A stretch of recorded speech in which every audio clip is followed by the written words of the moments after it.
Meus queridos, vamos abrir a Bíblia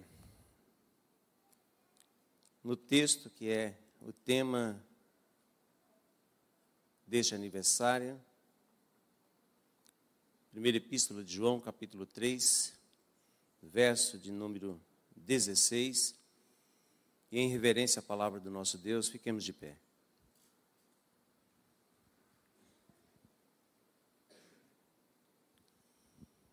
Apenas o verso 16 como ponto de partida para a nossa meditação. Primeira Epístola de João, capítulo 3, verso 16, diz assim: Nisto conhecemos o que é o amor. Jesus Cristo deu a sua vida por nós e devemos dar a nossa vida por nossos irmãos. Amém, queridos? Oremos. Poderoso Deus e Pai, estamos diante da Tua palavra e ela é a verdade para as nossas vidas. Te pedimos, ó Deus, que o Teu Santo Espírito nos conduza e que os nossos corações estejam sensíveis à Tua voz. Em nome de Jesus, fala conosco, hoje e sempre. Amém. A igreja pode assentar-se. Desafio de anunciar esse amor gracioso. Esta é a missão da igreja. A igreja, ela não existe tão somente para ser uma figura decorativa na sociedade em que nós estamos. Ela tem uma missão. A missão não existe por causa da igreja, mas a igreja existe por causa da missão. Porque aquele que instituiu a igreja é Senhor e tem uma agenda, porque Ele não quer que nenhum se perca. Então, olhando para isso, nós precisamos responder se estamos cumprindo a missão, se estamos proclamando a palavra de Deus, e não é de qualquer jeito, é um amor gracioso, é um amor como Cristo amou. Uma coisa é você amar o próximo como a ti mesmo. Aí você vai amar na sua escala de valor. Na sua escala de valor, você aceita algumas coisas. Você concorda com algumas coisas. Mas quando nós olhamos para Cristo, e Ele diz claramente que nós devemos amar como Ele amou, então há uma doação de vida. Por isso que o texto diz claramente, nisto conhecemos o que é o amor. E Deus é amor. Conhecer este amor é conhecer a Deus. E há uma convocação clara, porque Jesus Cristo deu a vida por nós e requer que cada um de nós também faça esta oferta, dê a sua vida em prol do outro. Então, uma igreja que quer anunciar este amor gracioso precisa ter pelo menos algumas atitudes que eu gostaria de olhar com vocês nesta noite. Tem inúmeras, mas pelo menos 3 poderia nos auxiliar nesta noite, para que, de fato, este amor gracioso possa fluir no meio de nós, e esta mensagem não fique reduzida, restrita às 4 paredes deste lugar.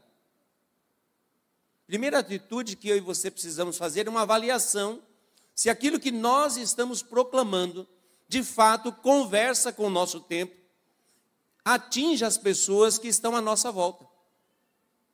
Porque a mensagem, ela foi proclamada desde Atos 1:8, e recebereis poder ao descer sobre vós o Espírito Santo, e ser-me-eis testemunhas, começando em Jerusalém, vai até os confins da terra.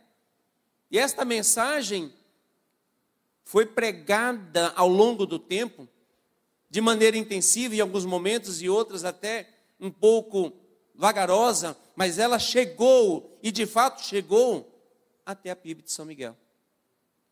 Chegou até nós. A grande questão é, o bastão chegou até nós. Estamos transmitindo esse bastão? Então, a primeira atitude que eu e você precisamos fazer é uma avaliação. Primeiro interna e também externa. Jesus fez isso. Jesus, em Mateus, capítulo 16, a partir do verso 13, quando está com seus discípulos em Cesareia de Filipe, ele pergunta claramente o que estão dizendo acerca do Filho do Homem.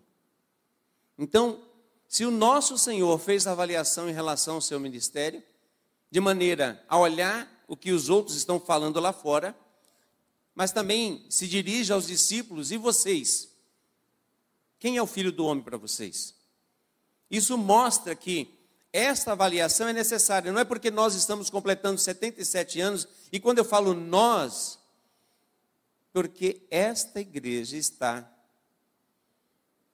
ligada à história da Convenção Batista Brasileira, no extremo leste da capital. E nós temos 3 igrejas aí, que são as pioneiras de São Miguel, aliás 4, São Miguel, Itaquera, Guaianazes e Itaim. Mas São Miguel Paulista, em particular, talvez não tenha hoje a dimensão do que ela é, de fato, na história das igrejas. Porque se nós começarmos a puxar aí um pouco mais, é muita filha, é muita neta e bisneta e pastores. Porque quando em 89 esta igreja decide na Vila Jacuí abrir um ponto de pregação, mal sabia que um baiano que passou por Alagoas estaria aqui e um dia a mensagem chegaria ao coração desse que vos fala. Eu não sonhava de forma alguma um dia estar servindo a Cristo, quanto mais ser pastor. E aquele trabalho lá na Vila Jacuí, hoje tem 2 pastores que são frutos desse trabalho. Filha desta igreja. Meu irmão, Mike, que está lá, é pastor, e eu já estou indo para 15 anos no ministério. Eu cheguei a fazer aula, meus irmãos, eu não vou lembrar o nome dela. Ela dava aula de órgão aqui. Uma senhora morena. Como? Eu fiz aula aqui. Eu subi aquela escada, porque a secretaria era embaixo, as salas eram lá em cima. Primeiro contato com o seminário foi aqui. Então, quando você olha para esta igreja, ela não pode se abdicar de quem ela de fato é. E não pode se acomodar nos 77 anos. Porque eu vou dizer para você de maneira bem clara, nós ainda não chegamos em casa. Nós só estaremos em casa de fato, e aí vamos descansar, quando estivermos na presença daquele que é Rei e Senhor para todo sempre. Então, nosso descanso não é nessa terra. Nosso descanso não é aqui. Nós não podemos viver de histórias. Nós precisamos sim viver de fato daquilo que o Senhor quer que eu e você sejamos. Então, quando Jesus pergunta para os discípulos o que estão dizendo acerca do Filho do Homem, uns dizem, tu és Elias, tu és Jeremias, João Batista.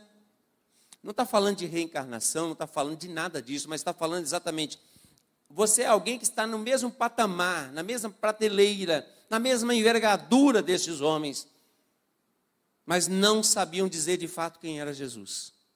Não tinham a expressão exata de quem é Jesus. Então, as pessoas que estão aí fora, será que eles sabem quem é, de fato, esta igreja que quer anunciar o amor gracioso? Será que o que nós estamos proclamando aqui ecoa nos 4 cantos desta localidade, desta cidade onde nós estamos?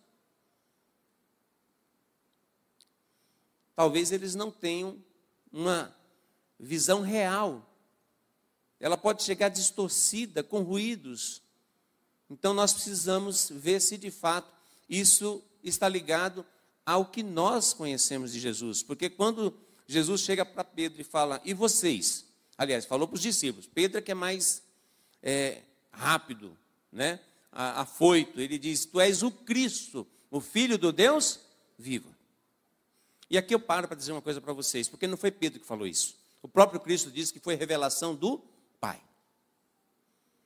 Quando nós temos a revelação de Deus na nossa vida, de quem é Jesus na nossa vida, de quem é Jesus na igreja, cai por terra muita coisa que nós aprendemos. Eu tenho dito lá em Vila Ramos, existe um jeito de ser igreja, que é o que foi ensinado para vocês. que é aquele jeito que nós aprendemos com o decorrer da história. Porque tem que ser assim, porque tem que ser assado, porque nós somos os batistas. Mas eu quero dizer para você nessa noite que existe um jeito de ser igreja, que é o jeito de Jesus. Portanto, eu não morri na cruz para a igreja ser do meu jeito. A mensagem, eu posso carregá-la, levá-la. Eu não sou a mensagem. Eu posso proclamar a mensagem.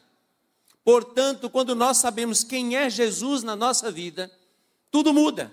Saímos da zona de conforto.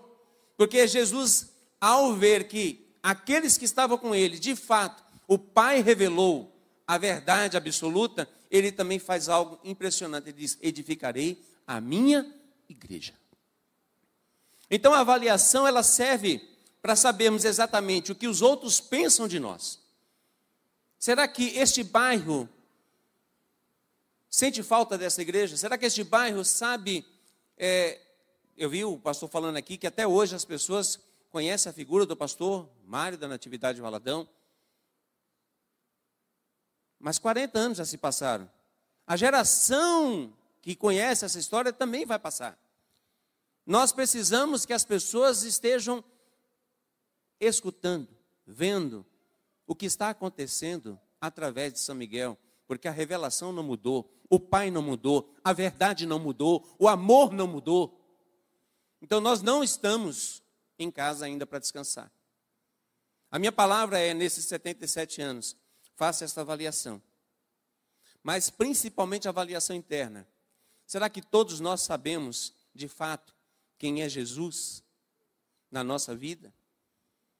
Ou ele está num cantinho e nós descansamos na história? Eu já fiz muito. Não, agora é a vez dos jovens, é a vez da nova geração. Meu irmão, seu descanso não é nesta terra. Aqui é para quem quer.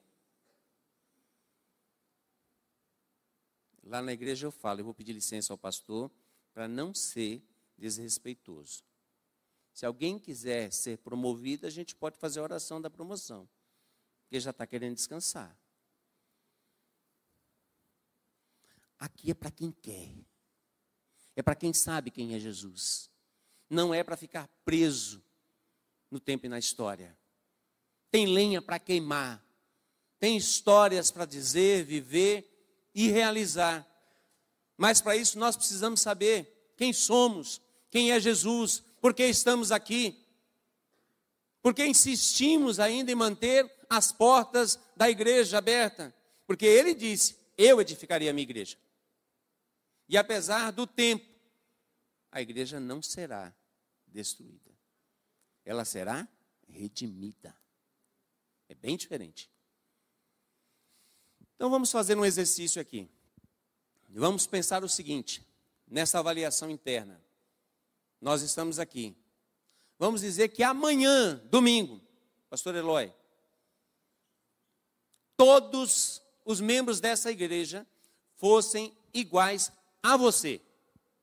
É você mesmo. Como seria esta igreja? Teríamos uma frequência maior? Seria uma igreja mais comprometida?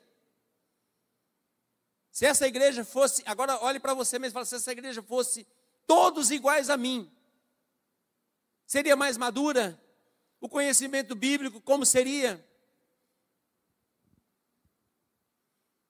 Você precisa responder. Se todos fossem iguais a você, São Miguel estaria avançando mais ou não? Pense nisto. Por isso que a avaliação interna vai nos dar a direção de continuarmos na missão.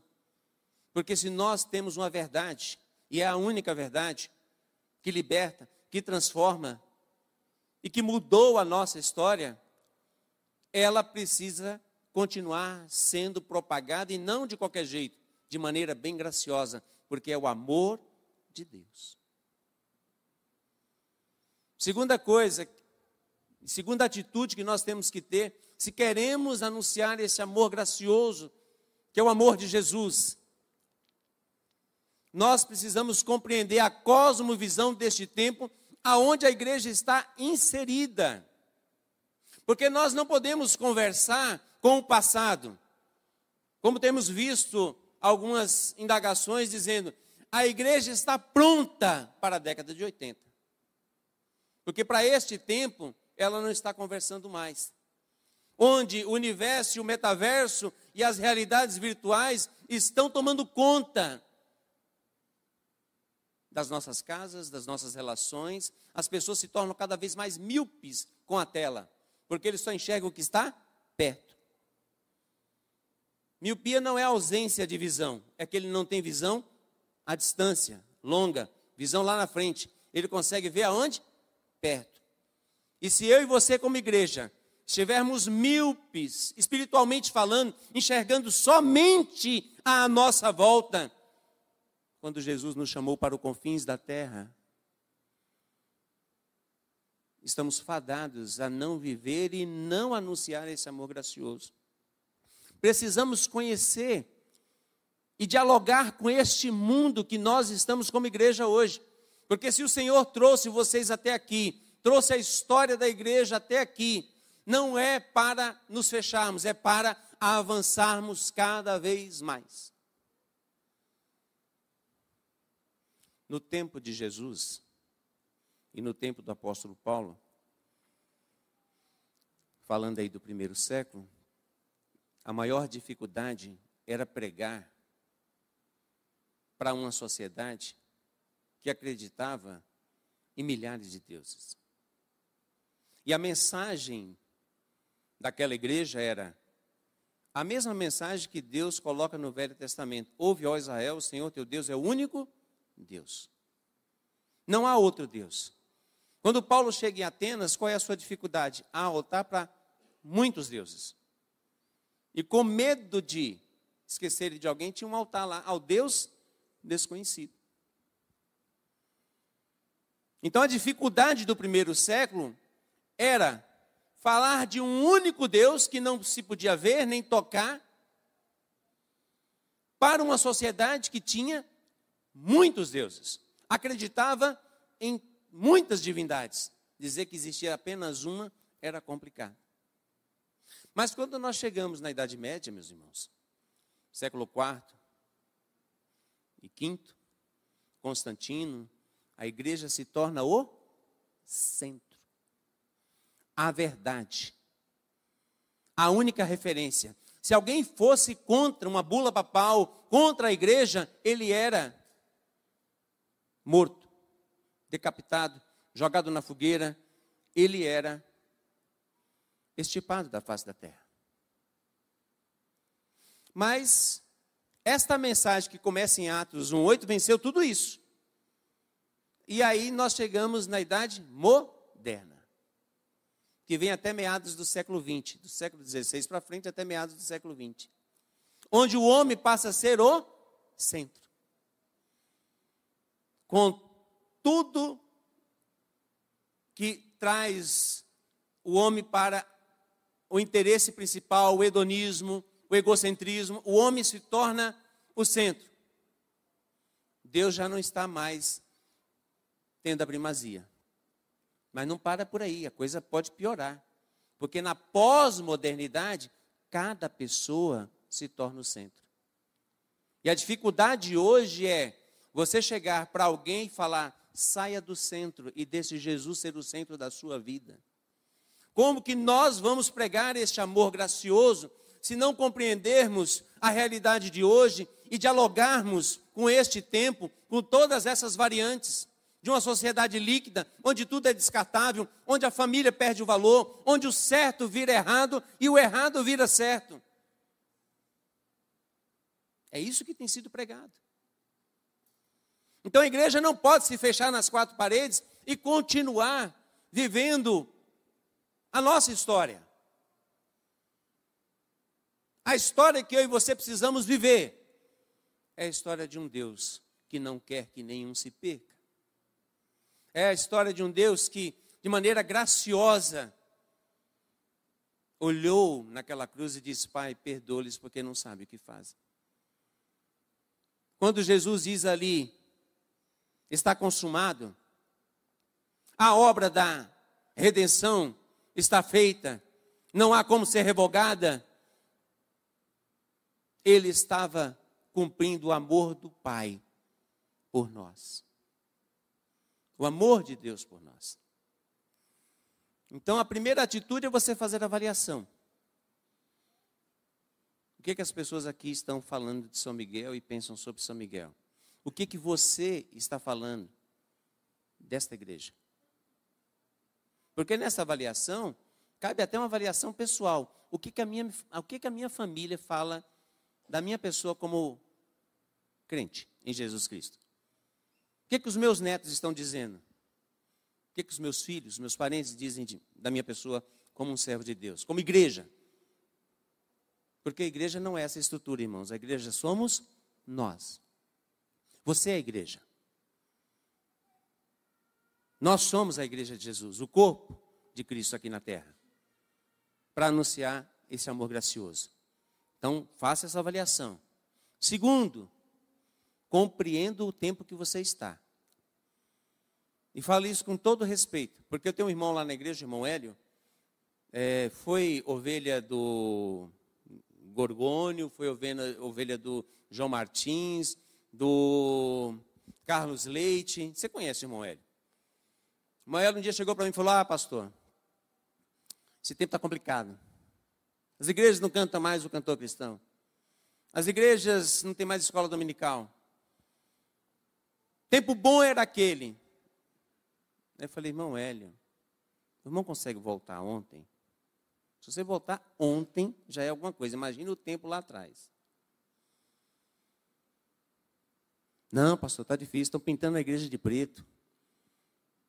Nem coreografia. Não, está complicado.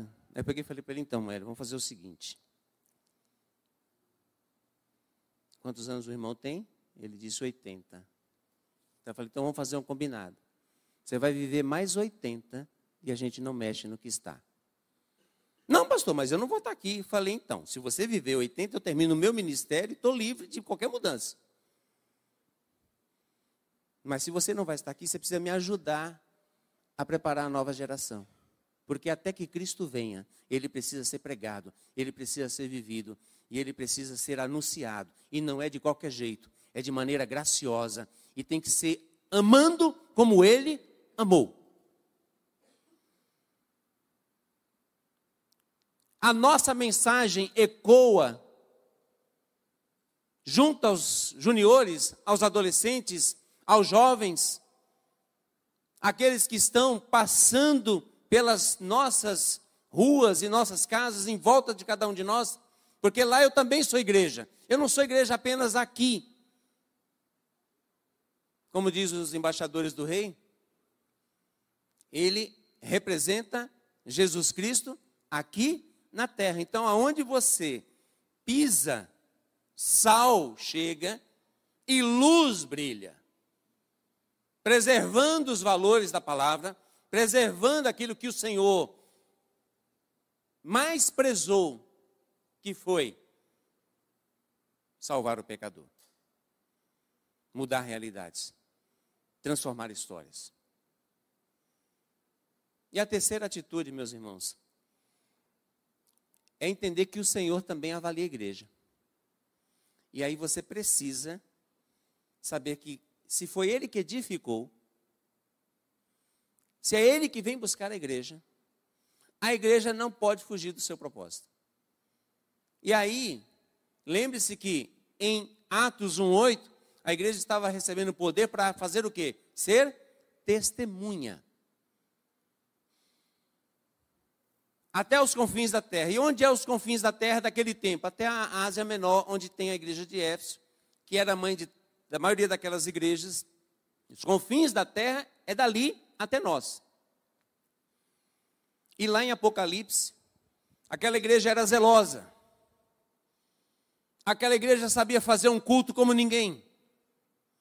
Aquela igreja não aceitava papagaiada, nem heresia, nem nenhum tipo de interferência. Ela era radical. mas o Senhor disse: eu tenho uma coisa contra você. Perdeu o primeiro amor. Veja onde você caiu e volte. Jesus também avalia a igreja. E Ele olha se eu e você estamos amando de fato, ou se nós vivemos um discurso,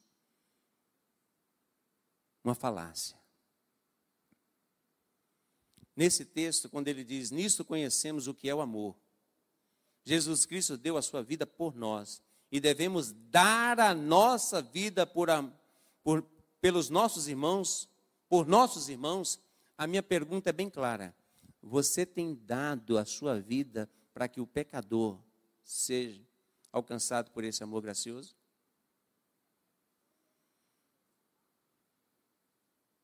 Seja sincero. Se nós conhecemos o amor que é Cristo, e Ele deu a vida, aqueles que são do Senhor também devem dar a vida pelo próximo. Se alguém tiver recursos materiais, não interprete aqui só com questão financeira não, tá? Recursos materiais aqui não é só questões financeiras. Nós estamos vivendo dentro de uma sociedade extremamente carente da palavra de Deus. E se você tem este recurso, que é a verdade, precisa ser compartilhada. Se você pode andar com alguém, se você tem como investir tempo com alguém, é recurso. Se você pode oferecer uma boa literatura, é recurso. Se você pode se envolver e orar para que alguém alcance a verdade, é recurso. As pessoas entendem e acham que recurso é só financeiro. Aquele que tem recursos materiais e vendo seu irmão em necessidade, se não se compadecer dele, como pode permanecer nele o amor de Deus? Minha maior preocupação nesses últimos tempos. Eu trabalho na educação, sou diretor de escola, eu tenho 1.079 alunos na minha escola, onde eu estou como diretor. Semana retrasada eu estava extremamente preocupado, e eu cheguei em casa e a esposa até percebeu e falou assim: você não está bem. Por quê? Porque a minha dificuldade era saber se uma das crianças que está conosco estava sofrendo ou não maus tratos por parte dos pais. Eu convoquei essa mãe, conversei com ela, porque a criança tinha chegado com marcas. E a criança extremamente faltosa. E ao conversar com ela, eu falei assim: ó, reveja, e eu quero essa criança aqui na escola. No dia seguinte, eu chego na escola, a criança não está na escola. Eu fui na sala: professora, a aluna veio? Veio não. Peguei o telefone e eu mesmo liguei para a mãe. Aí ela explicou que tinha extraído um dente na parte da tarde e por não estar bem, foi por isso que a criança não veio. No dia seguinte, estou eu lá para ver se a criança estava. E a criança estava na sala. E aí eu falei: nossa, você faltou ontem. Mas me tira uma dúvida, foi você que arrancou o dente ou foi sua mãe? Eu queria confirmar. E ela disse: não, foi minha mãe. Tirou um peso. Mas no dia anterior, o dia inteiro, até chegar em casa, eu estava extremamente preocupado, drenado. E não é minha família, não é meu parente, mas é um filho de Deus. Que se for alcançado pelo amor, se torna herdeiro da graça. E eu e você precisamos parar de ficar na nossa zona de conforto. O desafio e a convocação para a igreja nesses 77 anos. Façam mais. Vivam mais. Avancem mais. Derrube as barreiras. Avança aí fora, porque nós temos a única mensagem que liberta. E eu concluo minha palavra dizendo para vocês: se hoje eu sou um servo de Deus e estou aonde estou, como pastor e como profissional nesta cidade de São Paulo. Saiba que o dedo de vocês, como instrumento de Deus na minha vida, estava presente e está presente. Deus é maravilhoso e extraordinário, porque Ele pega improváveis para que a sua vontade perfeita seja feita. Mas não é para covarde. É para quem entende que enquanto eu não estiver na presença dEle, se estiver mexendo um dedinho, eu vou falar do amor de Deus, eu vou viver o amor de Deus. Plantando igrejas, levantando missionários. Essa igreja já teve missionários, membros desta igreja, que eu participei de acampamento com vocês. Irmão Edmilson, e alguns lembram. No interior de São Paulo, 4 igrejas, Monte Belo, aqui, Jacuí, acho que Louveira, numa escola, com plantação de uva em volta, a gente não tinha nada. Hoje, acampamento hoje é uma maravilha, gente. É piscina, cardápio, tem lá tudo bonitinho. As pessoas não... A minha esposa fala, isso não é acampamento. Acampamento tem que dar alguma coisa errada, tem que faltar água, tem que dormir no chão. Pastor Brito era pastor da nossa igreja, e o cunhado dele estava junto. E na hora de dormir, gente, o motor que estava ligado ali naquele canto era tão poderoso que alguém pegou uma sandália e jogou para ver se parava. Aquele irmão acordou e saiu revoltado e foi falar, eu não vou dormir mais aqui no meio de vocês. Agora os caras ficam num ar-condicionado, levantam um cafezão colonial. Ah, gente, a gente perdeu a brincadeira. A gente perdeu. O Senhor não nos chamou para ficar sendo servidos. Ele só falou uma coisa: as portas do inferno não prevalecerão sobre ela. Eu vou dizer para você com toda a minha sinceridade, e encerro a minha palavra, pastor Eloy, dizendo o seguinte: o inferno não para a igreja, mas você, como igreja, pode estar parado. Levanta. Acorda. Jesus não mudou. O amor gracioso de Jesus não mudou. Faça todas as avaliações. Olhe bem esse tempo, e para isso vocês têm um pastor e uma esposa de pastor que conhece esta necessidade, essa realidade. Visto a camisa.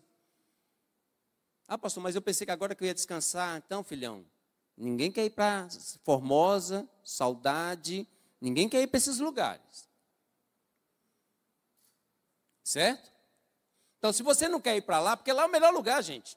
Ninguém está reclamando do frio, ninguém está reclamando da chuva, ninguém está reclamando de barulho, se tem luz, se não tem luz, faça sol, faça chuva, é uma paz, um silêncio, não há incômodo. Pare de reclamar. Jesus não negou você. Pare de se acomodar. Vamos invadir as ruas desse bairro. Vamos receber todas as ordens de diáconos, mensageiras, esposas de pastor, MCM, culto no lar, em célula, seja na transmissão, pregando Jesus, vivendo Jesus a todo tempo. Porque 77 anos só diz uma coisa para mim e para você: se você chegou aqui, nesta data, não é aqui que a gente fica. Não chegamos em casa. Mas um dia estaremos lá na presença dele. Ele não desistiu de nenhum de nós.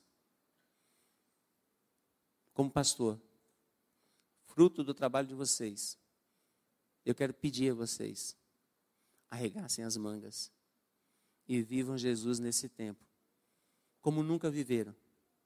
Se empolguem, façam mais. Pastor, o que eu posso ajudar? Ore pelo alguém que você quer evangelizar.